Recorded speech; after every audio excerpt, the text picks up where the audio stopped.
Right friends, welcome back to Insight. We are going to discuss around 6 issues this week, and let us look at the first issue. India complied to WTO with regard to the increase in fees for non-immigrant temporary visas. You may have a pertinent doubt about what is meant by immigration and emigration. Immigration is if you are living and settling permanently in United States of America, if you are leaving India and settling down permanently in United States of America, you will be immigrant in United States of America and emigrant in India. So that has to take place for permanent residence. That means permanently you are shifting your place of stay from one country to other country, then in that country you will become immigrant, and in this country you will become emigrant, right? So here we are talking about non-immigrant temporary visas. People are going for temporary employment. For such types of temporary employment, United States of America recently increased the visa fee. The visa fee for some type of H-1B visas will go up to $4,000, and for L-1 visas it will go up to $4,500. And who are going to be affected with this? With this, Infosys, especially software companies, are going to be affected. Infosys, Tata Consultancy, Wipro, Tech Mahindra, they will be affected. And the increase in visa fee is against the WTO's let down rules, World Trade Organization, Geneva based organization that sets the rules for the global trade, whether it is in goods or in services. So every country should get national treatment. That is the principle of WTO. If you look at the principles of WTO, basically transparency, national treatment, then another important point is dismantling trade barriers. So these are the important principles of World Trade Organization, and increasing the visa fee up to exorbitant limits of $4,000 and $4,500 is against the national treatment, is against the World Trade Organization rules, and accordingly India complied to World Trade Organization. And all of you are familiar with the solar cells and modules case.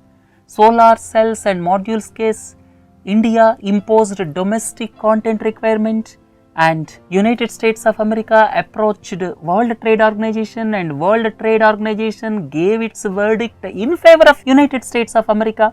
And now it is the turn of India, because USA increased the visa fee. That's why now India approached World Trade Organization, and the process is, first, this will be referred to United States of America, and India and United States of America have to settle the matter mutually, which is known as consultation request. In case if it is not settled through consultation request between both the countries, then the matter will be settled by World Trade Organization with the establishment of dispute settlement body. So this is all about the case of this visa fee, which India referred the matter to World Trade Organization.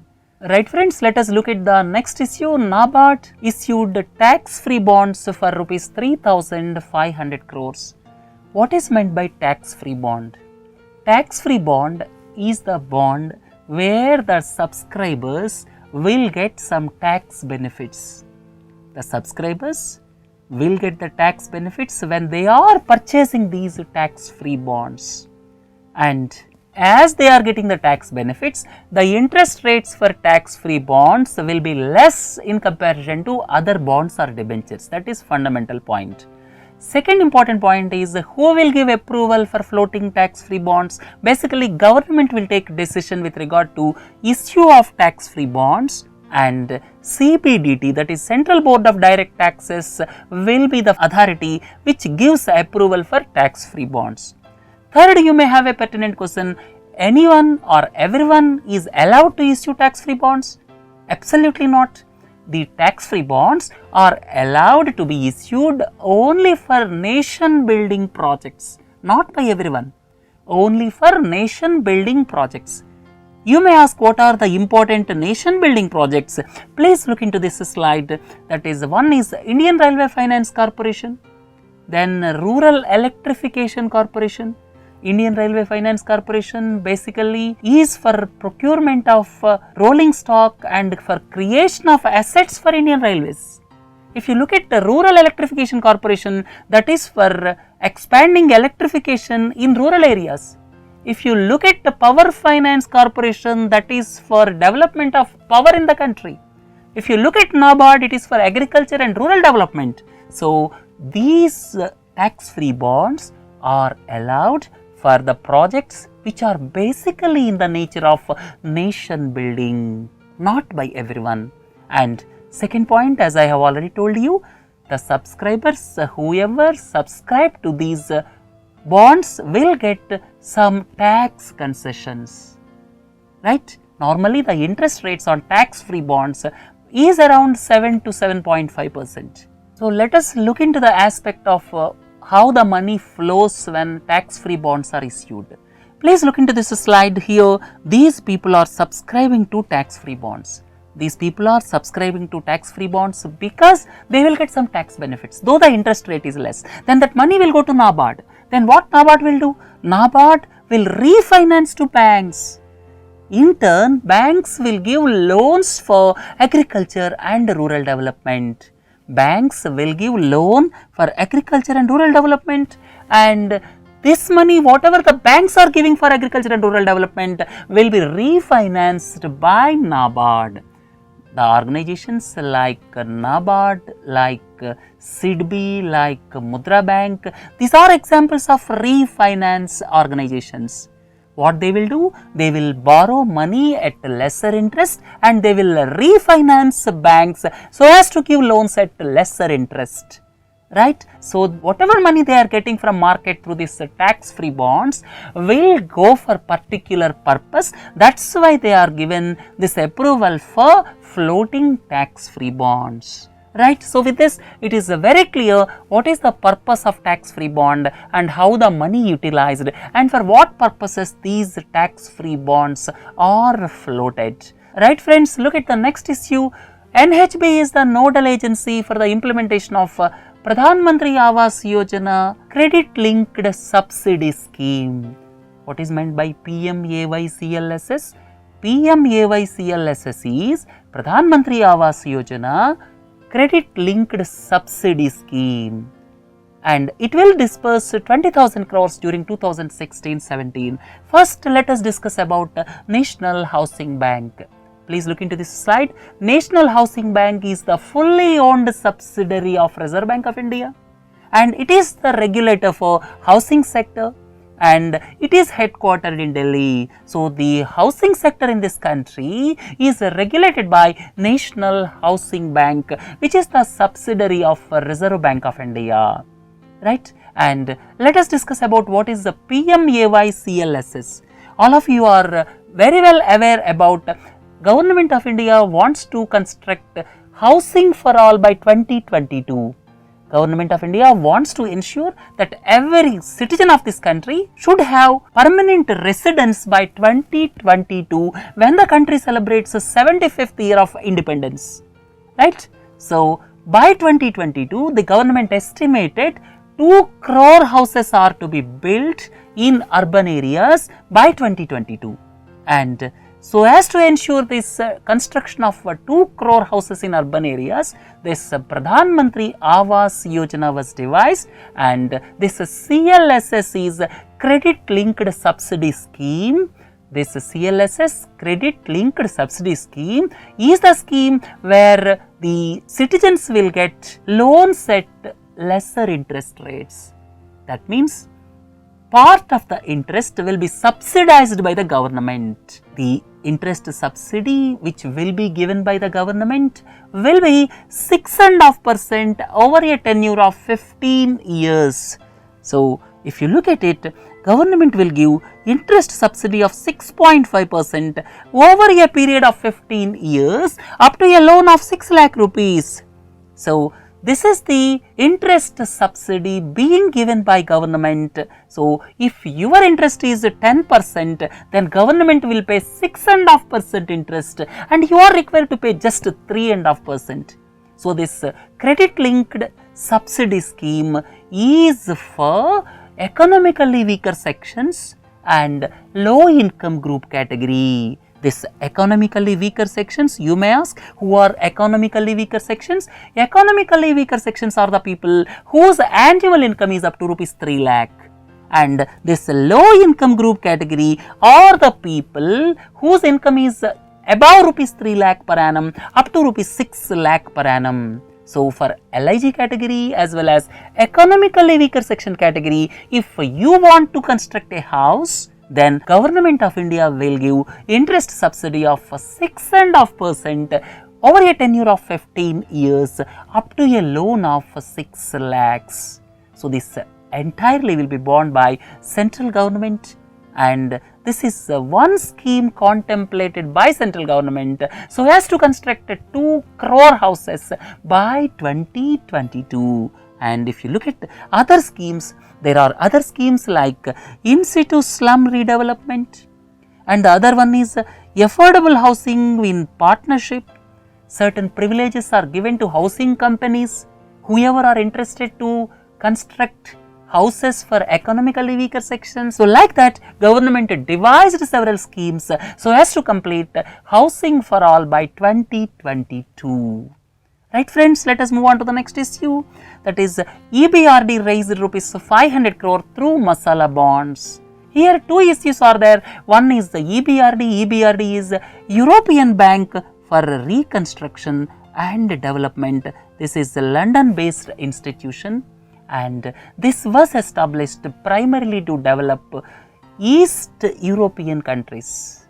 European countries situated close to Russia. This bank was primarily established to develop eastern part of Europe, and recently it raised rupees 500 crore through masala bonds. What is meant by masala bond? Masala bond is the rupee denominated bond issued in offshore market, not in India.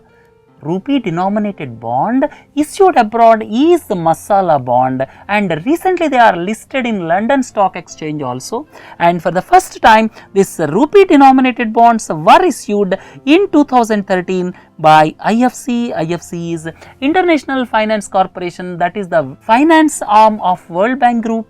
So, masala bonds means rupee denominated bonds issued in offshore markets, and this EBRD is basically established for development of East European countries with headquarters in London. These things don't forget.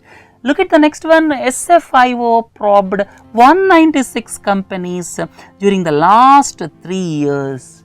This is the statement made in Parliament. SFIO, what is SFIO? SFIO is Serious Fraud Investigation Office. With this statement, I would like to explain about 2 organizations, and please go through the sentence fully. SFIO probed 196 companies during the last 3 years. Now it launched investigation into alleged fund diversion and financial irregularities in Kingfisher Airlines. Right, all of you are well aware about Vijay Mallya and Kingfisher Airlines case. Now, this Serious Fraud Investigation Office is looking into the fund diversion of Kingfisher Airlines. And what is the Serious Fraud Investigation Office? The Serious Fraud Investigation Office is the arm under Ministry of Corporate Affairs which looks into serious corporate frauds. Right? If any serious corporate fraud is there, that will be investigated by this SFIO, and this is under the Ministry of Corporate Affairs. This thing please don't forget. And if you look at another organization, that is the Financial Intelligence Unit. Financial Intelligence Unit is under the Ministry of Finance, and it looks at suspicious financial transactions. If somebody is depositing rupees 5 crores by cash in a bank account, then immediately financial intelligence unit will come into picture. So, this financial intelligence unit which looks at serious financial transactions or suspicious financial transactions, this is under the Ministry of Finance, right. So, this is all about SFIO and Financial Intelligence Unit. Look at the last one, budget for health ministry is more by 21% in comparison to last year. This statement was given by the health minister. 21% more budget allotment is there, and in this connection I would like to tell you three important points. First is, government is going to open 3000 Jan Aushadhi medical stores. This Jan Aushadhi medical stores, these are very important because they will sell generic medicines. Generic medicines and branded medicines will have same formulation, same composition, same effect, but this generic medicines will cost much less in comparison to branded medicines. Government wants to give more push for this generic medicines. So, that is why 3000 Jan Aushadhi medical stores will be launched. Then, National Dialysis Service Program. This will be launched in all the district hospitals.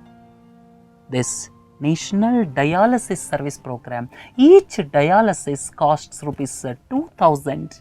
It is a costly affair and several people are suffering from kidneys failure, and for them dialysis is a must, at least thrice in a week.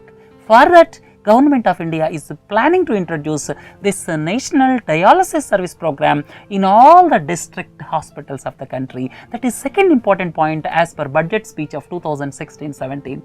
Third one is new health protection scheme of health insurance cover. BPL families, that means poor families, will have health insurance cover up to rupees 1 lakh. This is another important announcement in budget. So, we have to take care of these three programs. Government of India's budget for 2016-17 increased 21% in comparison to the revised estimates for 2015-16 as per the statement given by the Union Health Minister JP Nadda. Right friends, with this let us conclude the insight. Please to join for lecture and news analysis. In news analysis, we are deliberating about the monetary expansion. Right, thank you.